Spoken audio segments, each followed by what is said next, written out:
বর্ধমানের রাইস মিলে কেন্দ্রীয় হানা, নথির খোঁজে ল্যাপটপ হার্ডডিস্ক স্ক্যান। সকাল হতেই বর্ধমানের রাজপথে কেন্দ্রীয় বাহিনীর বুটের শব্দ। রেশন দুর্নীতি মামলা শিকড় খুঁজতে এবার পূর্ব বর্ধমানে বড়সড় অভিযানে নামল এনফোর্সমেন্ট ডিরেক্টরেট বা ইডি। শনিবার ভোরবেলা যখন শহর ঘুমে আচ্ছন্ন, তখনই বর্ধমানের বাদামতলা এলাকায় মা অন্নপূর্ণা রাইস মিল এবং জিটি রোডের রুবি প্যালেস মার্কেটে হানা দিলেন ইডির আধিকারিকরা। দুর্নীতির জাল কতদূর বিস্তৃত তারই খোঁজে এখন তোলপাড় গোটা জেলা। রেশন বন্টন ব্যবস্থায় অনিয়ম নাকি চালের হিসেবে কোটি কোটি টাকার গরমিল। ইডি সূত্রে খবর, ডিজিটাল নথিপত্রই এখন তদন্তকারীদের তুলি প্রত্যাশ। অফিসের গদিঘর থেকে শুরু করে রাইস মিল চত্বর সর্বত্র চলছে তল্লাশি। ল্যাপটপ, হার্ডডিস্ক এবং মোবাইল ফোনের মতো ইলেকট্রনিক ডিভাইসগুলো এখন ইডির আতশ কাচের নিচে। বিপুল পরিমাণ আর্থিক লেনদেনের যে অসঙ্গতি মিলেছে, তার সাথে এই রাইস মিলের যোগসূত্র কতটা গভীর, সেটাই এখন বড় প্রশ্ন।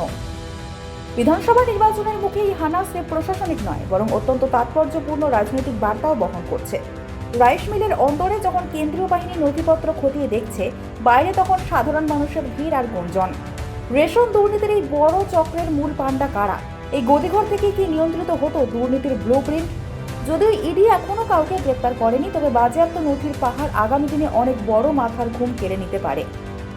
তদন্তের আজ এখন রাইস মিলের বন্ধ দরজার ভেতরে। ডিজিটাল প্রমাণের আড়ালে লুকিয়ে থাকা রাঘব বোয়ালদেরকে এবার চিহ্নিত করতে পারবে ইডি। বর্তমানের এই অভিযান কি রেশন দুর্নীতির কফিনের শেষ পেরেক হতে চলেছে? নজর থাকবে পরবর্তী আপডেটে। এখানে কি হয়েছে দেখুন, সেটা তো আমরা এখানে বসে বলতে পারবো না। এবার কেন্দ্রীয় বাহিনীর লোক এসছে, এটা আমরা দেখেছি, কিন্তু কি হচ্ছে, রেড হচ্ছে না কেউ কারো কাছে এসছে, কি বলবো, এটা আমাদের পক্ষে বলা অসম্ভব। আমরা কি দেখলেন সকাল থেকে, কি দেখলেন সকালে? আমরা তো দোকান খুলছি 10টার পরে, 4:30 নাগাদ এখানে লোক এসছে, এটা জেনেছি। কাউকে নিয়ে গেছে এখান থেকে, কাউকে নিয়ে গেছে? না, না, এরকম কেন্দ্রীয় বাহিনী জওয়ানরা ছিল। হ্যাঁ, কেন্দ্রীয় বাহিনীর জনপিটন ছিল।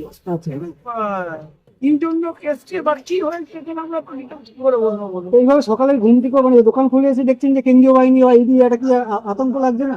হ্যাঁ, আতঙ্ক দেখুন, যা এসছে এখন কি হবে সেটা তারা তাদের মতো তদন্ত করবে। এবার আমাদের বলে কিছু না, আমরা কিন্তু বলতেও পারবো না। কি নাম আপনার? স্থানীয় দোকানদার। আমার নিচের দোকান, এই পঞ্জাব সাইকেল দোকান। কখন এসছে, কখন? সকালে এসছে, এক্সাক্ট টাইম বলা যাবে না। কার বাড়িতে ঢুকেছিল? কার বাড়িতে ঢুকেছিল?